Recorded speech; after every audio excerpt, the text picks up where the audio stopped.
Bonjour et bienvenue sur la chaîne Veritas Gallica. Aujourd'hui, je vais vous parler de la fameuse Nuit Blanche et apporter mon plein soutien à tous les catholiques qui se sont rendus sur place pour prier le chapelet et pour tenter d'empêcher la profanation de la maison de Dieu par nos ennemis déclarés. Je précise une chose, je n'appartiens pas au mouvement Civitas. Je suis un simple catholique, père de famille, qui constate que quotidiennement nos églises sont soit saccagées, brûlées ou profanées. Selon le ministère de l'Intérieur, on compte près de 850 actes antichrétiens rien que sur l'année 2025, soit une hausse d'environ 10% comparée à l'année précédente, la grande majorité étant des actes de profanation et de vandalisme. Nos églises sont attaquées quotidiennement, et c'est dans ce climat que nos ennemis, car il faut les appeler tels qu'ils sont et prier pour eux, décident de manière régulière d'effectuer des spectacles et expositions qui insultent directement notre foi. C'est ainsi que s'est déroulé début juin ce qu'on appelle la Nuit Blanche, sous la direction artistique de Barbara Butch, dont nous reparlerons après. Les incidents que j'évoquerai dans cette vidéo font référence à ce qui s'est passé au sein de l'église Saint-Laurent, à savoir la projection d'une œuvre de Marilus Nadal. Cette projection consistait à diffuser des voix et messages dans l'église, près du baptistère, dans les confessionnaux et même au plus près du tabernacle. Un groupe de catholiques suivant l'appel de Civitas s'est rassemblé après la messe pour réciter le chapelet et protester contre la profanation prévue. Ils se sont rendus sur le parvis pour continuer leur protestation avant d'être évacués par la police. Plusieurs personnes, dont des pères de famille, ont fait de la garde à vue suite à l'événement. Voilà donc pour les éléments de contexte. Présentons maintenant nos ennemis, qui aujourd'hui sont encore sous le choc de voir des catholiques qui ne ferment pas juste leur bouche et qui ne laissent pas simplement ces défenseurs des libertés intergalactiques profaner les églises et insulter le Christ. Commençons par Barbara Butch. Barbara Butch est une DJ et une activiste lesbienne qui se qualifie elle-même comme militante de l'amour, un amour qui déteste pourtant le Christ, nous aurons l'occasion d'en reparler. Elle fut élevée dans un environnement juif traditionnaliste, qu'on ne me traite pas ici d'antisémite, car cet environnement culturel il est pleinement assumé et revendiqué par Barbara Butch elle-même. C'est elle qui est la directrice artistique des Nuits Blanches, parce qu'elle a un succès mondialement reconnu et que c'est une DJ de très haut talent. Absolument pas. Elle est une directrice artistique car elle représente le symbole quasi complet du gauchisme actuel, obèse, lesbienne et juive. Il lui manque uniquement le badge pro-Palestine pour être élevée au rang de légende car elle est une sioniste assumée. Elle est une icône parfaite de cette idéologie LGBT dont on nous dit qu'elle n'existe pas hors de l'imagination des méchants d'extrême giga-droite. C'est elle qui, lors de la satanique cérémonie des JO, avait singé la scène sous les applaudissements de France TV. Donc, une artiste au succès quasi inexistant, propulsée par le pouvoir pour on ne sait quelle raison, et qui insulte allègrement le Christ, entouré de drag queens et d'enfants. Passons à Marilus Nadal. Elle est architecte de formation et elle propose une sorte de spectacle sonore où elle diffuse dans un brouhaha vomitif des petits extraits d'ambiance climatique et de propos recueillis auprès de personnes sur des sujets divers. Les propos suintent évidemment le gauchisme avec des phrases comme « Je voudrais qu'une vraie gauche parvienne au pouvoir ». Car pour les gauchistes, absolument tout événement est sujet à propagande. Il y a d'autres représentations au cours de cette nuit blanche qui sont proprement sataniques. Nul besoin de le commenter, je vous laisse voir.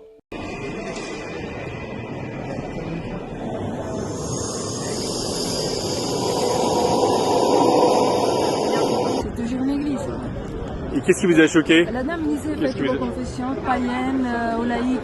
On est dans une église.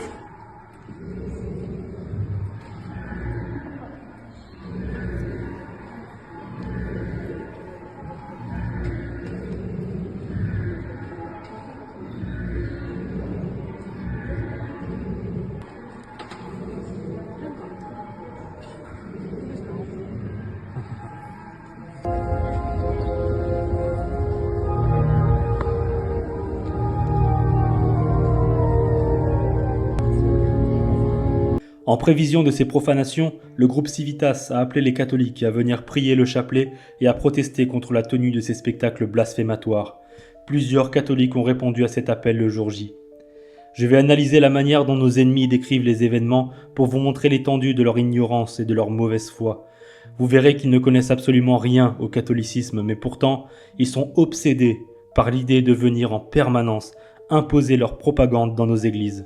Ce qu'ils veulent, c'est notre soumission totale à leur idéologie. Nous montrer qu'ils sont capables d'aller dans nos églises jusqu'au tabernacle et qu'ils seront protégés et que nous ne pourrons rien faire contre eux. C'est simplement une démonstration de force idéologique. Regardons donc cette vidéo de Blast concernant le sujet. Déjà, le titre de la vidéo porte à sourire. Les fanatiques religieux d'extrême droite. Vous allez chercher des catholiques dans leur église, sans qu'ils ne vous aient strictement rien demandé, pour leur imposer des spectacles blasphématoires et de la propagande gauchiste, mais ce sont ceux qui s'offusquent qui sont des fanatiques. C'est un drôle de raisonnement. Après, extrême droite, on est habitué. D'ailleurs, je ne parlerai pas des extraits de la vidéo qui évoquent des figures d'extrême droite parce que le cousin du frère de l'arrière-petit-fils d'un tel était de tel ou tel parti politique. On s'intéressera uniquement à ce fait précis. Des catholiques viennent prier le chapelet et protester contre un spectacle blasphématoire. C'est tout. Le reste, ce n'est que de la rhétorique de gauche pour faire passer n'importe qui pour un méchant vilain d'extrême droite. Évidemment, on a aussi eu le droit au complot Stérin et Bolloré, comme si les pères de famille mis en garde à vue pour avoir récité un chapelet avaient attendu l'autorisation de Stérin et Bolloré pour défendre leur foi, évidemment. Commençons donc. Et à la fin de la messe, les gens ont refusé de partir. C'était pas du tout les pratiquants habituels. Ce qu'a dit le prêtre, c'est pas du tout les gens qui viennent d'habitude. C'était principalement des mecs rasés et des femmes qui portaient des voiles et qui avaient des crucifix autour du cou. Horreur, quasiment le nazisme. J'aurai l'occasion de parler du curé de cette église plus tard dans la vidéo, mais nous avons déjà un message intéressant. C'est pas les gens qui viennent d'habitude, c'est des mecs rasés et des femmes qui portaient des voiles et qui avaient des crucifix autour du cou. Les gens qui viennent d'habitude ne seraient-ils pas nos fameux catholiques pratiquants dont la grande majorité ne croit même pas à la présence réelle du Seigneur dans l'hostie ou à l'existence du péché originel, cette génération 68ard de modernistes qui nie la quasi-entièreté des dogmes de l'Église? Ensuite, les mecs rasés, vous avez évidemment compris qu'on essayait d'assimiler les hommes présents à des skinheads. Je vous invite à visionner les vidéos de l'événement, il doit y avoir 2 mecs chauves, effectivement. C'est absolument ridicule et dans l'unique but de faire passer les hommes présents pour des nazis, procédé habituel de la gauche. Ensuite, des femmes qui portent le voile et même des crucifix autour du cou, mais quel choc! Des catholiques qui portent des crucifix, mais où sommes-nous? Quant au voile, il s'agit de mantilles, un foulard porté traditionnellement chez les femmes catholiques lorsqu'elles se trouvent dans une église. Le voile, c'est le vêtement islamique, qui devient chez vous un symbole de l'affirmation de la femme et du féminisme intersectionnel. Ne confondez pas, s'il vous plaît, madame. Ils se sont mis à genoux à la fin de la messe et à hurler des chants de messe. C'était pas du tout une prière intérieure, quoi. C'était des chants assez flippants avec des gestes étranges. On sait pas si c'était des saluts nazis ou façon de brandir les crucifix, mais en tout cas, c'était assez violent. Elle dit ensuite, ils se sont mis à genoux et ils se sont mis à hurler des chants de messe. Le « Je vous salue Marie » n'est pas un chant de messe. C'est une prière très usuelle chez les catholiques. Cette prière fait entièrement partie du chapelet que les catholiques récitent en chœur et non pas en hurlant, car c'est une prière collective en l'occurrence. Une pratique extrêmement courante dans le catholicisme, que ce soit en procession ou dans les églises. Car les catholiques forment une communauté priante. La prière intérieure solitaire et silencieuse n'est pas l'unique forme de prière chez les catholiques. Ici encore, le mot « hurler » est fait pour rabaisser les personnes visées à un état quasi sauvage. Ce sont des fous qui hurlent.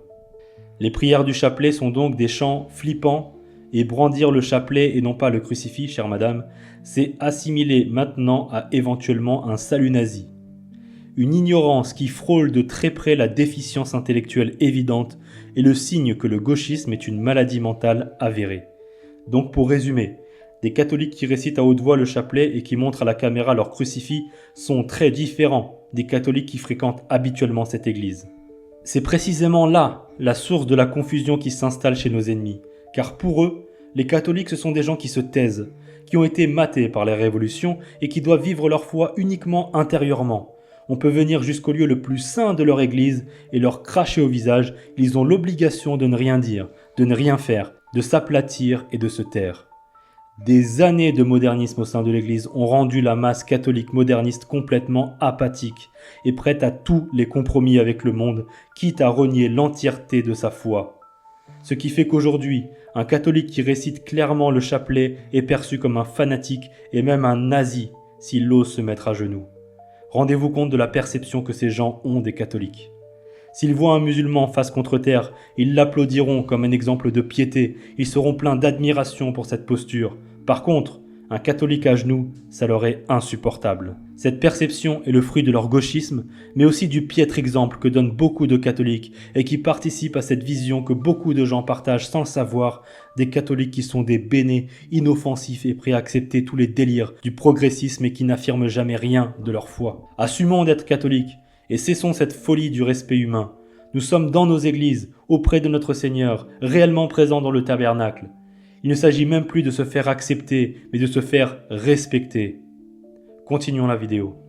Leur principal problème, c'est que c'était organisé par Barbara Butch et que c'est une femme lesbienne qu'ils ont voulu boycotter l'événement. Ce n'est pas parce que Barbara Butch est une lesbienne que les catholiques protestent, mais parce qu'elle est ouvertement anti-catholique. Ne pas comprendre cette logique élémentaire dépasse les lois de l'entendement et même les lois de la physique à ce niveau. Barbara Butch a insulté le Christ dans une parodie manifeste de la scène, un élément absolument fondamental de la foi catholique. C'est au cours de celle-ci que le Christ a institué l'Eucharistie. Et Barbara Butch s'est permise d'insulter cet événement et tente ensuite d'organiser des événements dans les églises au plus près de celui qu'elle a insulté, et vous pensez que les gens s'en offusquent parce qu'elle est lesbienne ? C'est encore une fois de la mauvaise foi totale de la part de Madame Rinflet, qui est présentée uniquement comme une photographe alors qu'elle est connue pour avoir elle aussi profané une église en y faisant une exposition sur les nouvelles reines où elle projetait des nouveaux vitraux de femmes issues de Saint-Denis au sein même de l'église. Nombre de ces femmes sont de religion musulmane. Pourquoi ne pas avoir fait son exposition dans une mosquée ? On reviendra sur cette question plus tard. Revenons toutefois à la vidéo. Ils se sont spécialisés, après les manifs pour tous, même un petit peu avant, dans la perturbation d'événements qu'ils considéraient comme blasphématoires, c'est le terme qu'ils utilisent, des pièces de théâtre par exemple, dont ils considéraient qu'elles donnaient une image infamante du Christ ou de la religion. En fait, ils sont dans la cancel culture d'extrême droite, en fait. Entendre un gauchiste parler de cancel culture, c'est assez drôle, il faut l'avouer, et lui-même en sourit quelque peu. Je rappelle encore une fois que c'est un événement qui se déroule dans une église.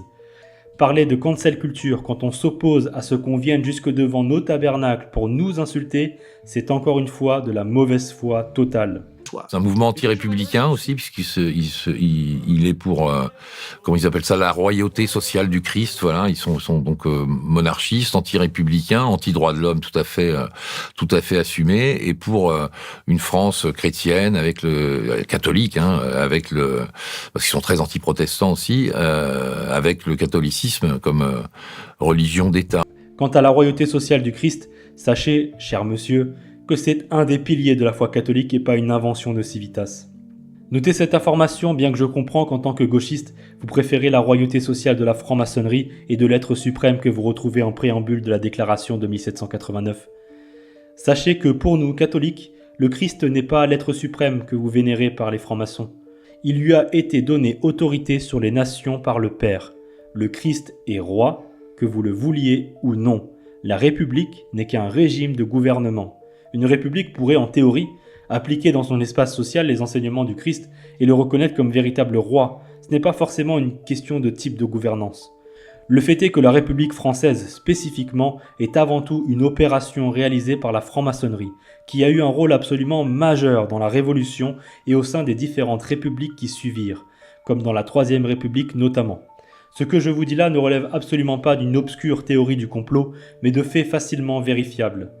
Le reste de la vidéo est une énième tentative ridicule d'agiter l'ombre de Sterrin et de Bolloré pour nous dire « Regardez, regardez les vilains riches d'extrême droite qui dominent tout et qui sont derrière chaque mouvement de catholiques. » Bref, la vidéo est un condensé d'ignorance, de déficience argumentaire et de mauvaise foi. Adressons-nous maintenant au curé de cette église, qui lui-même était visiblement choqué de voir des catholiques réciter le chapelet et porter des crucifix. Monsieur le curé, vous n'êtes que le fruit de votre époque déchristianisée et de la réponse que l'Église, en tant qu'institution, a donnée avec Vatican II, en décidant de se livrer au monde et de faire entrer dans l'Église de notre Seigneur les erreurs du modernisme.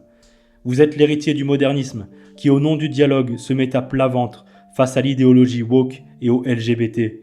Vous nous dites qu'au moins ils sont venus dans l'Église, alors qu'ils n'y seraient pas venus autrement. Mais, cher curé, ils y sont venus pour blasphémer et non pas pour rendre un culte ou pour se renseigner sur le catholicisme. Les églises sont littéralement ouvertes en permanence et rien n'empêche quiconque d'assister à la messe, contrairement au rituel obscur et fermé de la franc-maçonnerie. Vous dites, cher abbé, qu'il n'y a pas eu de profanation, mais les images qui circulent montrent le contraire. Mais votre position ne m'étonne guère, elle est dans l'air du temps. Vous avez laissé entrer les ennemis du Christ dans votre église pour y blasphémer et en avez chassé des catholiques qui priaient le chapelet. Vous aurez à en répondre devant celui que vous devez servir contre le monde. Quelles que soient vos intentions, je vous invite à vous tourner vers votre unique Seigneur en lui demandant pardon. Sa miséricorde vous inondera et puissiez-vous devenir vous aussi un défenseur de l'Église catholique face à ceux qui veulent la voir humiliée, piétinée et insultée. Soyons à l'image du Christ, chassant les vendeurs du temple et disant « Il est écrit, ma maison sera appelée une maison de prière, et vous en faites une caverne de voleurs. » Le Christ, que nos ennemis imaginent parfois comme acceptant toutes les erreurs et validant tous les péchés, n'a pas hésité à chasser ceux qui se servaient du temple pour servir un autre Dieu, celui de l'argent. Ce Dieu que célèbrent nos ennemis, c'est ce même faux Dieu, celui de la jouissance personnelle sans limite, celui qui ne veut pas servir. Ce qui se passe dans nos églises, ce n'est pas anodin, c'est le signe d'une attaque de plus en plus présente et assumée de l'ennemi. Les très nombreuses manifestations que nous voyons devant nos églises deviennent de plus en plus ouvertement sataniques. L'ennemi ne se cache pratiquement plus. Il veut nous faire taire, nous faire accepter l'inacceptable. Ils veulent tester le pouls de l'Église catholique. Est-elle encore vivante? Est-elle prête à se défendre ou est-elle dans le coma, attendant la mort dans une passivité végétative? Qu'un Ave Maria chanté avec ferveur soit perçu comme une menace est un signe évident que nos ennemis détestent avant tout notre foi. Je soutiens donc tout catholique qui ne laisse pas son Dieu, ses paroissiens, ses prêtres se faire insulter au beau milieu de nos églises. Prions pour nos ennemis, demandons à Dieu leur conversion, qui serait pour le monde un signe puissant de sa gloire. Cœur sacré de Jésus, sauvez la France.